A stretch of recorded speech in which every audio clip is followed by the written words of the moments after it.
So last time we saw the chase of Ashwapati into the unknowable. Into the unknowable. He's chasing him into the unknowable. I don't know what he was expecting to get out of the unknowable. But he knows that there is something like an unknowable, and perhaps if something has to happen, it has to happen from unknowable. In other words, all that is there already in the entire manifestation, including the transcendental manifestation, is not sufficient to solve the problem of mortality, to solve the problem of Mrityu Loka, or this mortal world. If it has to come from beyond Satchidananda itself. And therefore, he is trying to explore if something can happen from that. He has a kind of an intuition that this will be an altogether new manifestation. The seeds, the germs of it are not available even in Satchidananda. As if Satchidananda is incapable by itself to bring about a change in this mortal world.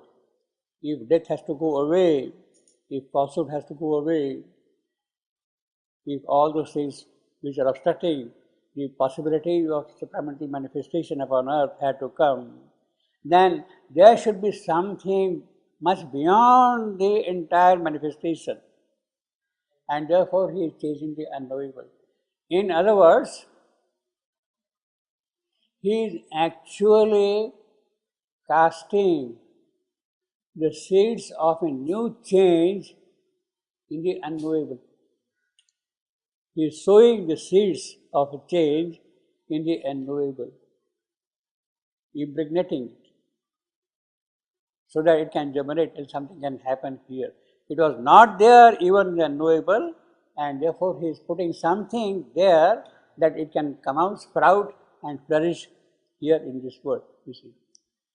So that is the deep conviction, deep intuition he has, and it is with that he is chasing the unknowable. Chasing in the sense, now again I will say, that he is really seeding the unknowable with the possibilities of a new manifestation. New manifestation. That is a great task. It's a real mighty task, great, wonderful task. And if that has to happen, seeding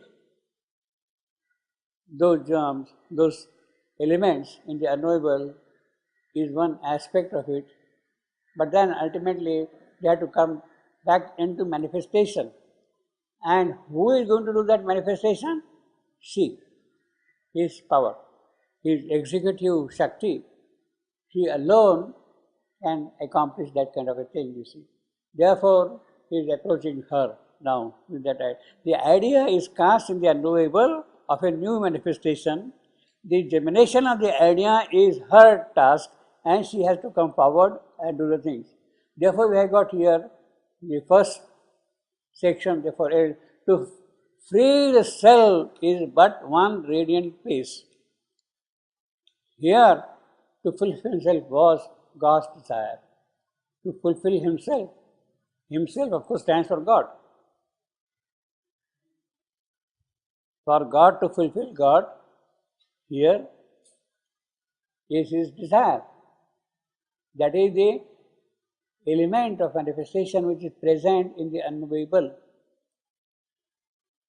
That desire, that wish is already there. Now, this is a kind of a second desire of God, in the sense that the original desire of God was to create manifestation, give rise to manifestation. And with that original desire, things started happening. Came Satchidananda, came cosmic manifestation, came the Mrityu Loka, all those things, came the void, came the inconscience, all those things. That is a result of the first half of the original desire. He is doing all that thing because he wants to establish himself here. That is the original desire. Now, after having done that half God's work, after having done that, there has to be now the element of the materialization of the original desire in the material world. And that is the God's desire, the second desire, as you have seen, you see. You have followed the distinction between the two. So, to free the self, Ashwapati has freed himself completely from all the bondages of this creation. The mortal birth he had taken, he is completely absorbed from that. The traces of inconscience which were there, they have all gone away completely. He has totally freed himself. That is one radiant peace. After having done, then he has to attain to the task of fulfilling God's desire. That is the second task. Now, as I have been saying, this is the first lap of his spiritual journey. The opening lap of his spiritual journey. First lap. The second lap of his journey is this. The concluding lap is this. Now he has to attain to this lap, second lap, basically, second lap. Now, to free the self is but one God desire, that is climbing up. It is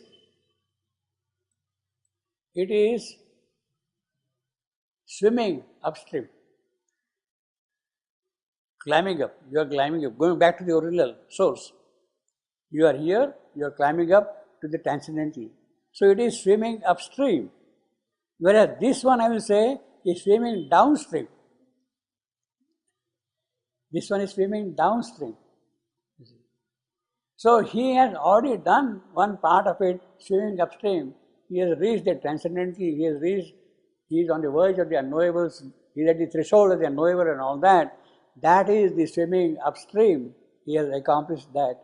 Now, swimming downstream, bring down that fulfillment here in this creation, that is swimming down. The downstream swimming, you see. So, you can see that it looks as though swimming upstream is easier than swimming downstream. It is here, to bring down God here and make Him manifest and all that, that is swimming downstream. That is more difficult. Swimming downstream is more difficult than swimming upstream. You can struggle and go up. But downstream, you have to really hold on to yourself, control the flow and all that kind of thing. So the swimming upstream is in that sense relatively easy than swimming downstream here, you see. And it is this mightier task to which Ashwapati has to attain. And he knows that this can be done only if she is there, if she can do that thing. So with that double swimming, he is standing on the being's naked edge. Absolutely nothing now. You see. Even while he stood on being's naked edge. Right today, on the threshold of the unknowable, he is standing there, face to face with the silent power who is there. And all the passion and seeking of his soul faced their extinction. So the passion has gone, the seeking has gone, everything is gone. He is now on the naked edge. Nothing is there now. He is on the naked edge. Faced their extinction in some featureless bar. So all that passion, love, desire which he was carrying for this world, for the good of this world, all gone. Nothing is remaining now. He has completely now emptied himself out and offered himself to let her do what she wants to do in him. And all the passion and seeking of his soul faced their extinction in some featureless bar. Featureless, that unknowable, into that unknowable. The presence he yearned for suddenly drew close. So he is now already ready there as if, yes, he has completely emptied himself out, the passion has gone, the seeking has gone, no urge is there, and Madam, do whatever you like. I am now at your service. And I know that if something has to be done, it is you who will do it. So face the extension in some feature as well. So this extension is something which is desirable. Now nothing of his own left behind. Let her will, her work be done. Some feature as well. The presence he yearned, presence of the divine Shakti. He yearned for, suddenly drew close. The presence he yearned, this is what he was looking for. Why he was looking for that presence? I will say rather the more appropriate contextual noun would be power. The power he yearned for, suddenly drew close. It is she, you see, who is there. Presence, he would stand for power in that sense. The presence he yearned for suddenly drew close. Suddenly.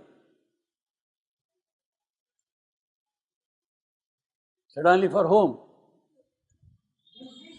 For Ashwapati. Ashwapati. Obviously it's for Ashwapati, not for her.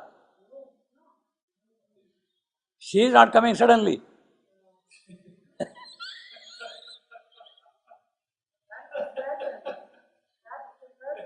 Huh? Yeah. She is not coming suddenly to you close. No. You see, unless all these things happen, she won't bother about you.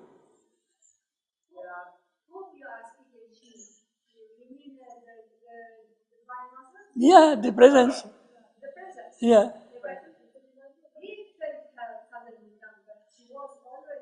Yeah, but no, she is always there, but she is silent. You see, she is not worried at all. She is always there. But why suddenly she is waking up? Uh, see, stage extension in some featureless mass, the presence he yearned for suddenly drew close came. Suddenly means the presence suddenly came close. Presence suddenly, but suddenly for whom? Is that presence suddenly? Is she suddenly waking up and approaching him? Is she suddenly, okay, now let me go and meet Ashwapati?